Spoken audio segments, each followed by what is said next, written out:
আমরা যে এবার অল ইনক্লুসিভ একটা নতুন বছর উদযাপন করতে যাচ্ছি চৈত্র সংক্রান্তি সহ, এটা পেছনে অনেক দিনের ব্রেনস্টর্মিং কাজ করেছে এবং দাদার সঙ্গে অনেক রাতের পর রাত, ঘন্টার পর ঘন্টা আমরা আলোচনা করেছি যে কী করে এটাকে আমরা আরও ইনক্লুসিভ করতে পারি।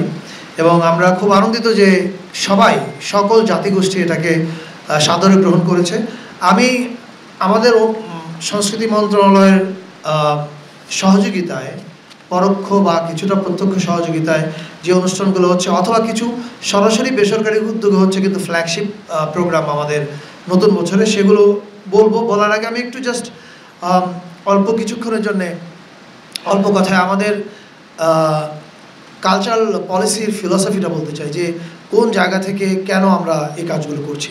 আপনারা খেয়াল করবেন যে আমাদের সরকারের গৃহীত সব ব্যবস্থার মূলে আছে দুইটা জিনিস, একটা হচ্ছে কালচারাল হিলিং এবং আরেকটা হচ্ছে কালচারাল ইনক্লুসিভনেস। কালচারাল হিলিং মানে হচ্ছে, আপনারা জানেন যে আমরা দীর্ঘদিন বিভাজিত ছিলাম। এই বিভাজনের ফলে সমাজের একটা গোষ্ঠীর সঙ্গে আরেকটা গোষ্ঠীর দূরত্ব, সংশয়, অবিশ্বাস এগুলো তৈরি হয়েছে।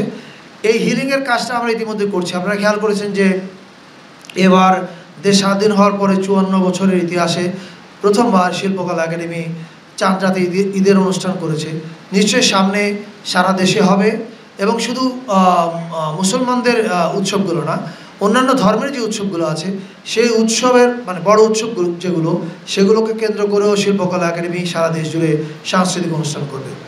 পাশাপাশি নতুন বছরের যে অনুষ্ঠান এবং চৈত্র সংক্রান্তি, সেখানে আপনারা দেখেছেন যে আমরা সকল জাতিগোষ্ঠীকে একসাথে নিয়ে এক জায়গায় উৎসব করার চেষ্টা করছি। এটার মূল কারণ ওই একই জিনিস, কালচারাল ইনক্লুসিভনেস। বাংলাদেশ আমাদের শক্তি এবং সৌন্দর্য হচ্ছে আমাদের বৈচিত্র্যে, এবং এই বৈচিত্র্যটাকে আমরা সেলিব্রেট করতে চাই।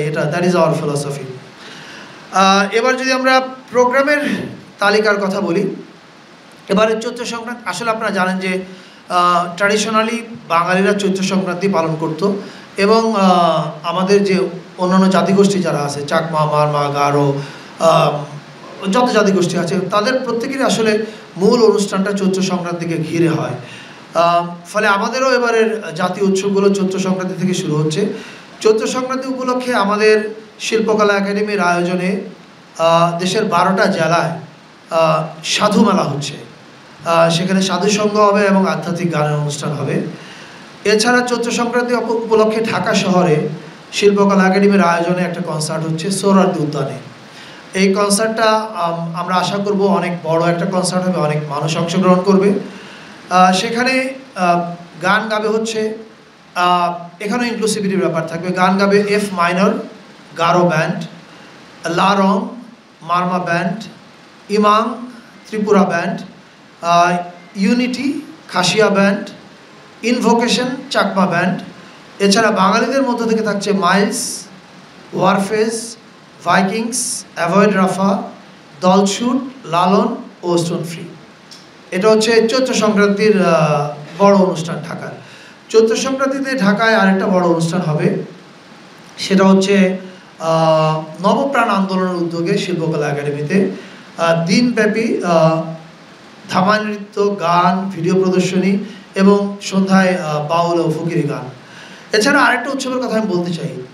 আমরা শুধু ঢাকা এবং পাহাড়ের কথা যে ভাবছি তা না, আমরা আসলে একদম রিমোট জায়গাতেও মানুষ যেন উৎসব করতে পারে সেটার দিকেও আমরা খেয়াল রাখছি।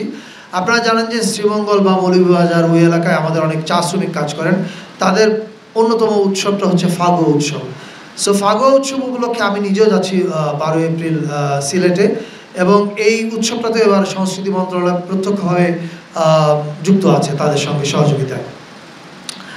এবার আসি হচ্ছে আমরা নববর্ষের দিনের অনুষ্ঠান।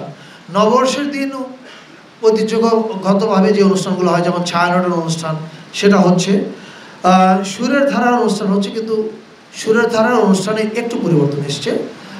তারা আগে করতো হচ্ছে চিনমতি সম্মেলন কেন্দ্রে, কখনো লালমাটিয়া কলেজে, এবার তারা করবে হচ্ছে রবীন্দ্র সরোবরে, অনেক একটু বড় জায়গায়, যাতে এটা ধানমন্ডির নাইবারহুড উৎসব হয়ে ওঠে। এবং সুরের ধারা সরকারের ইনক্লুসিভ নীতিকে সমর্থন করে তারা তাদের অনুষ্ঠানে এই প্রথমবারের মতো অন্য জাতিগোষ্ঠীর শিল্পীদেরকেও রাখছে, তারাও তাদের গান পরিবেশন করবে। অর্থাৎ শুধুমাত্র বাংলা গান থাকছে না সুরে ধারাতে এবার। আর নববর্ষের দিনের একটা বড় আয়োজন আমরা জানি, শোভাযাত্রা। সেই শোভাযাত্রা এবার বাঙালি বাদে ২৭টা জনগোষ্ঠী অংশগ্রহণ করছে। চাকমা, মারমা, ত্রিপুরা, তঞ্চঙ্গা, লুসাই, পাংখোয়া, বম, রো, চাক, খিয়াং, এরকম ২৭টা জনগোষ্ঠী। এবং তারা প্রত্যেকেই তার নিজের সংস্কৃতি নিয়ে, নিজের পোশাকে, নিজের বাদ্যযন্ত্র, আবার কেউ আধুনিক বাদ্যযন্ত্র নিয়ে আসবে। মারমাদের একটা গিটার স্কুল আছে, ব্রিলিয়ান্ট গিটার স্কুল। ওরা ১৫-২০ জন গিটার প্লেয়ার নিয়ে আসছে, ইয়াং ছেলে মেয়ে, ম্রো বাঁশি বাদকরা আসছে। ফলে এরা প্রত্যেকেই তাদের নিজ নিজ কালচারকে রিপ্রেজেন্ট করবে এবারে শোভাযাত্রায়। এছাড়া চারুকলা থেকে এরা সবাই যুক্ত হবে চারুকলা শোভাযাত্রায়। আর চারুকলা শোভাযাত্রায় প্রথমবারের মতো বাম্বা যোগ দিচ্ছে। বাম্বা মানে আমরা জানি যে রক মিউজিশিয়ানরা, এবং তারা যোগ দিচ্ছে একটা কজকে তারা এবার হাইলাইট করতে চায়। সেটা হচ্ছে, আপনারা জানেন যে প্যালেস্টাইনে একটা বড় ধরনের গণহত্যা সংঘটিত হচ্ছে।